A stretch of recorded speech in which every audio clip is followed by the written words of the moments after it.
Why is nobody talking about Alose Okija? This is the only shrine in Nigeria licensed by the government to operate. Ogwugwu Akpu Okija is a woman deity. She was the first wife of her husband, and in Okija, polygamy is a very common thing dating back to ancient days. But unfortunately for her, as the first wife, she was unable to bear children of her own. This caused her co-wives to always make mockery of her, to the extent that whenever she cultivates in her farm, her stepchildren always go to the farm and destroy all her crops. Out of frustration, she will always go to her husband to report this incident, but guess what the husband does? He will always tell her to shut up. They collected all the land allocated to her by her husband, leaving her just a piece of land. But even with this small piece of land, whenever she cultivates, her stepchildren will always go there and destroy all her crops, leaving the woman in bitterness and frustration. They also labeled her a witch and an evil woman, all because she had no child of her own. That was even the worst part of it.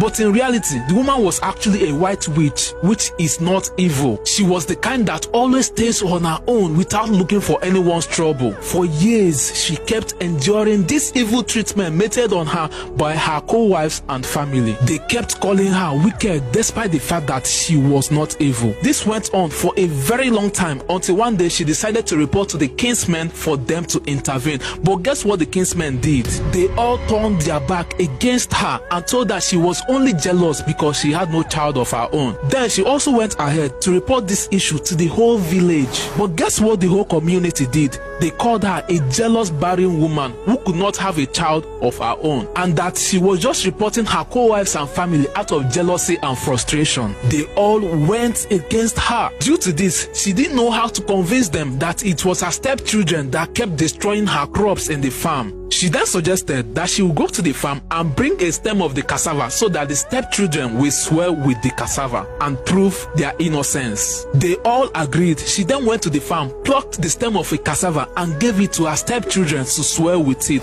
The cassava I'm talking about is actually a wild cassava that has thorns on it. That is the one she gave to them to swear with. They swore with it and all died. After a long time, the woman finally died. When she died, the whole community never wanted to bury her, that it is an abomination to bury a witch. But finally, they all decided to bury her in the forest where her farm was. Just 2 years after she was buried in the forest, her spirit started tormenting and killing everyone in the community, killing them all at once. The elders of the land started doing consultations to find out why their people were dying mysteriously. It was then that they found out that the spirit behind this was the woman the whole village mocked, insulted, and humiliated even after her death. After they realized this, they started consulting her spirit and pleading for her forgiveness, and asked what they could do to appease her spirit for them to be spared, because everyone involved in treating her bad had died already. After a long time of pleading,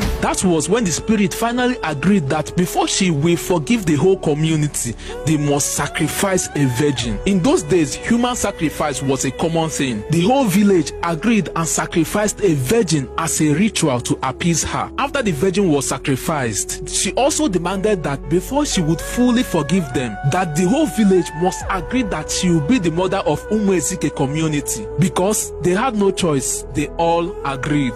Then the ancestors of Ezike came together and agreed that all descendants of Ezike is a child of Awoloba. This is why in that community there are a lot of traditionalists and native doctors. They also used a very fat cow to appeal to the lady Ogwugwu Akpu that since they have all agreed to be her children, that anything they request of her, she must do it for them. Anyone that is being intimidated, that she should fight for them. The lady Ogwugwu Akpu agreed to be their deity, and she will grant everything they ask of her that is not evil. This was how the once angry woman became a deity and started blessing and uplifting the people of the community. Anyone that offends anybody can be reported to this deity. When they are reported, if they are innocent or show remorse for their offense, they will be forgiven. But when you are guilty and come to the deity to lie that you are innocent, the deity will come after you and you will start facing a lot of challenges, sometimes death if you don't appease the deity. It is said that if you are reported to this deity and you are consulted to come and speak for yourself and you refuse, it will kill you instantly. In the shrine, till this day, you will see corpses of people killed by the deity. There is an event that happened one time when someone was killed by the deity. The relatives of the victim, out of anger, went to the shrine and took pictures and videos of the corpse in the shrine and went to the police to report the issue. They reported to the police that it was the community that killed these people and not the deity, that these people only claim that it was the deity that killed them. The government then sent down troops to Okija to burn down the shrine to ashes. When they got there, they set the whole shrine ablaze, but guess what happened? The shrine never got burnt. After so many hours of trial to burn down the shrine to no avail, they decided to go with the corpse found in the shrine. They were forced to return this corpse after some days when the deity started disturbing them. After this event, they invited the deity worshippers to Abuja to interrogate them about the shrine. After they calmly explained how the deity came to be, they gave the Okija shrine license to operate.